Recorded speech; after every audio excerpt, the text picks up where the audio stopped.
activist Charlie Kirk shot and killed at an event at a Utah college.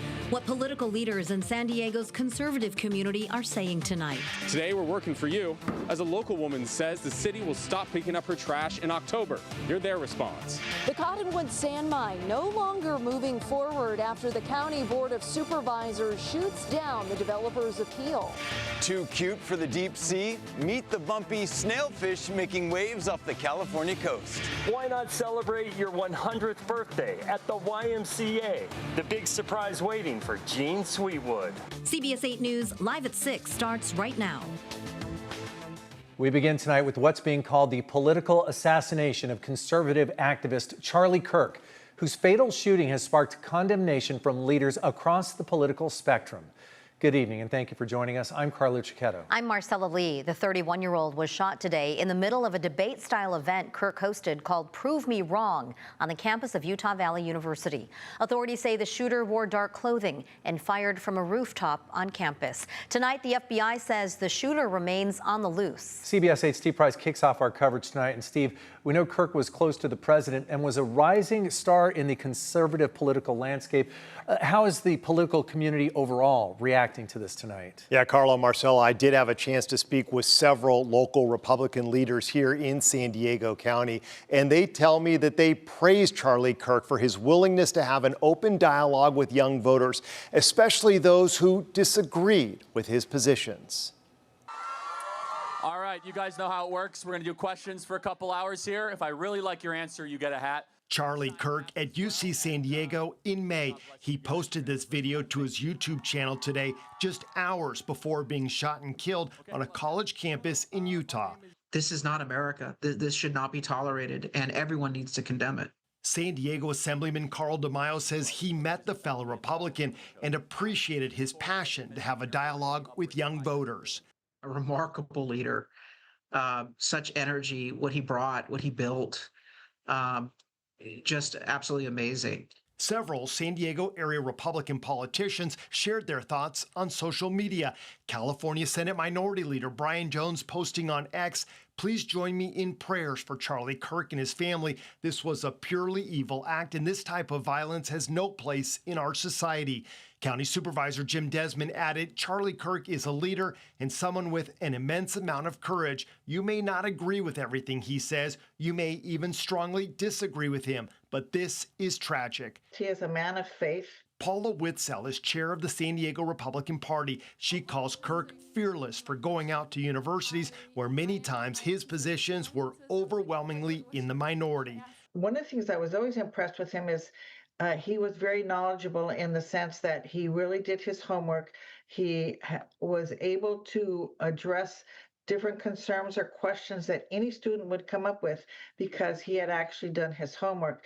Lawmakers on both sides of the aisle condemned the shooting and called for an end to political violence and the rhetoric that inflames it. The insanity has to end. This has to stop.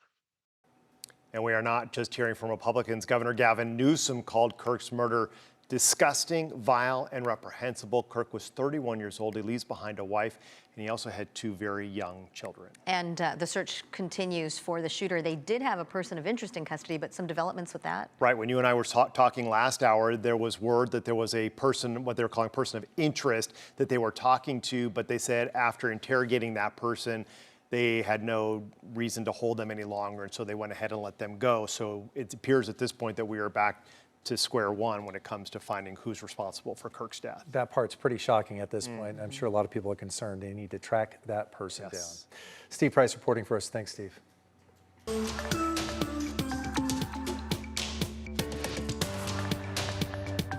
Tonight, we continue to follow the fight over trash pickup in the city of San Diego. A CBS 8 viewer living in Bankers Hill says her house will stop receiving trash service from the city next month. CBS 8's Alex Cheney is working for you tonight. He joins us live after talking to the city to see what can be done about this situation. Alex.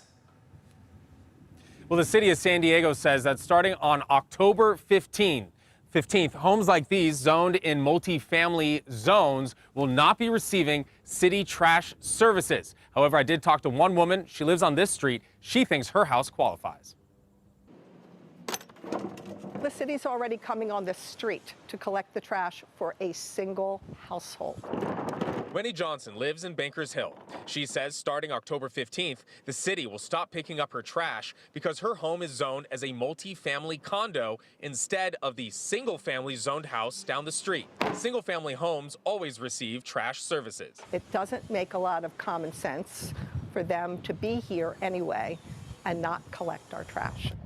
Wendy is already working with a private company to pick up her trash, which can cost around $100 or more a month, while the city is lower and she wants to use the city's service. So everybody that's complaining in the city of San Diego that having the city do it, you're getting a bargain. I reached out to the city today, and they said Wendy's house is an ineligible residential property because it has 5 or more residences on a single lot, under new rules in Measure B. They said the property owner has not submitted an appeal and encouraged the owner to do so. The city reiterated that multi-family zones are not eligible to receive city trash services and will provide help to anyone to find a private trash service, and the deadline is October 15th. Meanwhile, Wendy says she's willing to pay for the city's trash service if she can get it. We're willing to pay. We're even willing to pay a premium because we're the exception.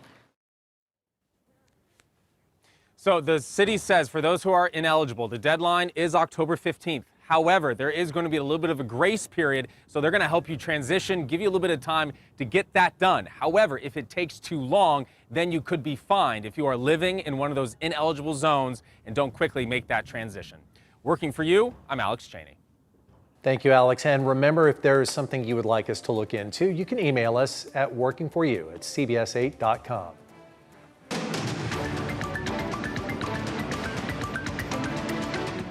The controversial Cottonwood Sandmine project failed to pass through the San Diego County Board of Supervisors today.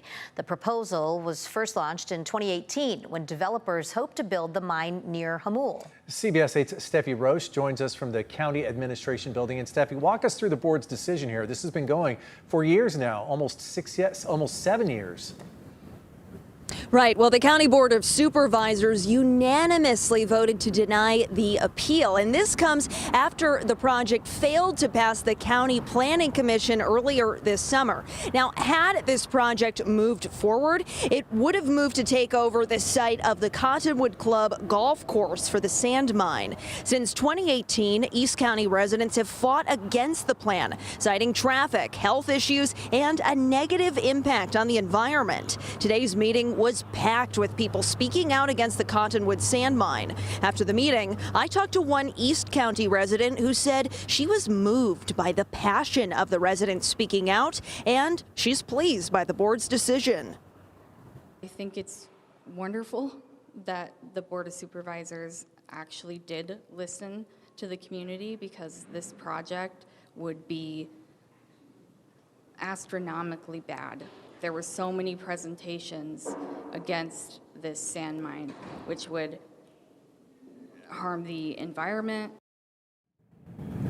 Previously, the developer of the project, Cottonwood Cajon ES, has argued the project would provide supplies for housing and infrastructure locally, rather than forcing companies to truck in sand from outside the region or Mexico. And again, it was a unanimous vote by the board to deny this appeal. It was a vote of 5-0. But for now, reporting live in San Diego County, I'm Steffi Roche, CBS 8. Thank you, Steffi. A stretch of Telegraph Canyon Road in Chula Vista is getting safety improvements following years of deadly crashes. The busy road serves as a main artery into East Chula Vista, where cars routinely speed well above the 50-mile-an-hour speed limit. One doctor whose practice sits right along the road tells us he has seen 3 deadly accidents over the last 5 years, including one just last month near Apache that killed an elderly couple.